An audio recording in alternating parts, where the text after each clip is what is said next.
Hey there guys, Ron Purdy here from Techno Buffalo, and if you guys saw my last video comparing the S7 Edge and iPhone 6s cameras, you saw I teased in the beginning the Razer Blade Stealth, and I said we were going to be reviewing it.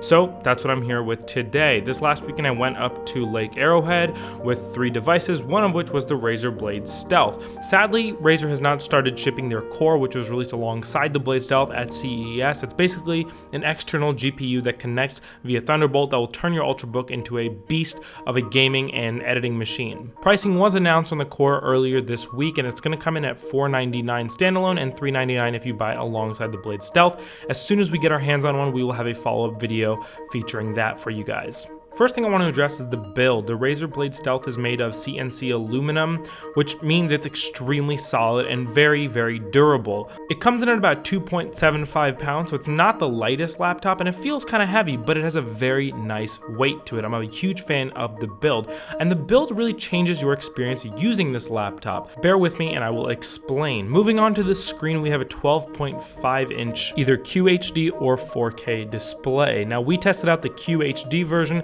which was more than good enough. What makes this display interesting, however, and relates it back to the build quality, is that it is a touchscreen. Now, touchscreens seem like a great idea, especially with Windows 10 being supposedly designed for half tablet, half desktop use.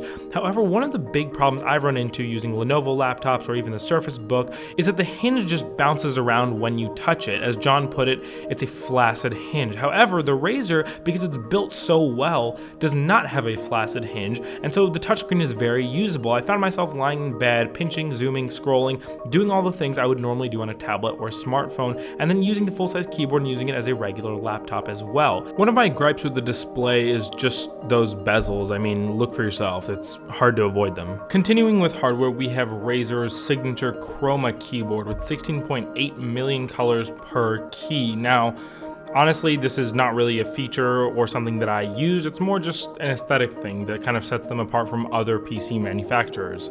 But while I don't care, I do know that a lot of Razer fans will care, and yes, I'm talking to you, Andrew.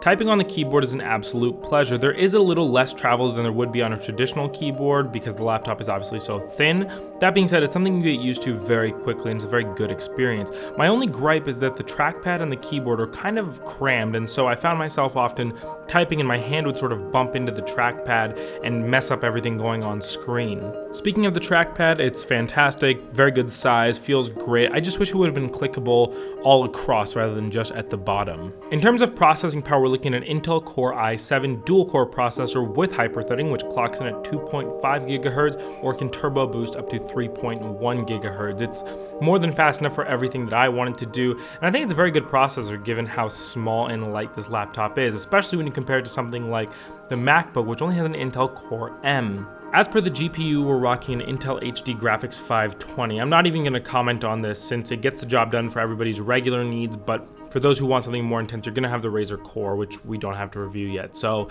hang tight for that. In terms of memory, we have 8 gigs of DDR3 dual-channel onboard memory. I/O, we have Thunderbolt 3, which is now the same port as USB-C. It also charges via USB-C, so for those of you who care and want to charge off a battery pack or something, it'll charge slowly, but that is an option. We also have 2 USB 3 ports and an HDMI output. For those who have tested the 4K display version, we've heard the battery life has not been great, even saying that it comes in only at 3 hours, which is nowhere near what the competition can offer. That being said, with the QHD version, we got much closer to the projected 8 hours, coming in at about 6 to 7 hours on solid usage. A couple noteworthy things that don't really fit into any category for this laptop are, number 1, fingerprints. This matte black type finish looks great, but it attracts fingerprints like crazy, and because of the material, you really have to take a cloth and really clean it for a while before you get those fingerprints out. More of my personal gripe was the logo. Now, I don't have a problem with Razer's actual logo, but the way it looks on this laptop when it's not backlit, it looks like a sticker and it just looks cheap for some reason, whereas